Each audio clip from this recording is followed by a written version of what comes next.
Believe it or not, we're looking at a picture of a handmade carved wooden helmet at the moment. It looks more like an H.R. Giger painting. This is one of my favorite visuals of all time. I don't mean this particular image, but this type of African mask. They are just as good of an artistic creation as I think any people have ever produced. They come from Sierra Leone, which you can see in the kind of southwest corner of the map here, and the Mende people specifically.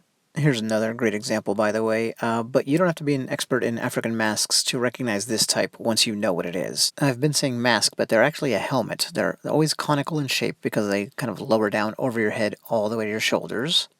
And they're black in color and usually have a nice sheen to them because of the palm oil that the wood is treated with. They also have the notable distinction of being one of the only helmet mask types used by females in traditional African ceremonies. The women who do that are part of the Sande Society, Sande, but I saw Sowowi also kind of spelled out phonetically. And then sometimes they're called Bundu masks, or it's called the Bundu Society as well.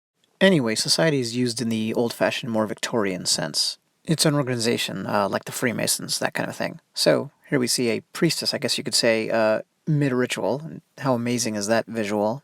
And the ritual in question is an initiation one for girls moving into womanhood. I've always been fascinated by initiation rituals, and this one includes the use of these amazing objects. So here's the one that I actually got to see in person. It's in great condition and a real classic version of the design, which includes prominent features like the face being in the lower half, those kind of flesh ripples around the neck, of course the black lustrous shine, a serene look to the expression overall in the eyes, and some kind of a mark on the brow. The fibers that you see there, and I'm about to show a close-up, are raffia, R-A-F-F-I-A, and the whole design is supposed to communicate what a Mende, actually I don't know, a woman should look and be like. It's a highly stylized version of what they should look like, but feature-wise it points out what they found to be attractive in a woman. In terms of behavior, you have the kind of downcast eyes, the small, mostly closed mouth, so this is communicating modesty, decorum, and kind of a dignified air overall.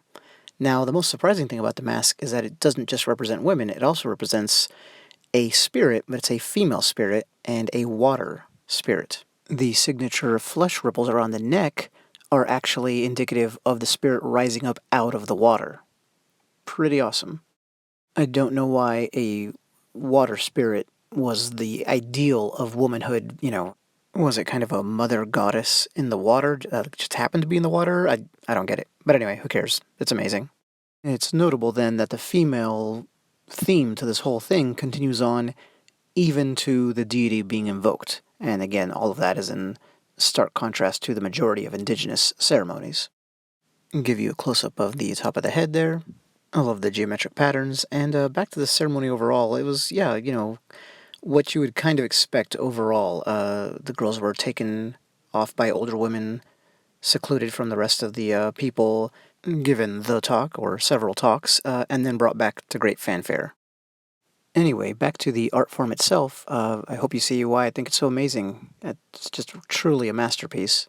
And of course I don't mean just this one. Thanks.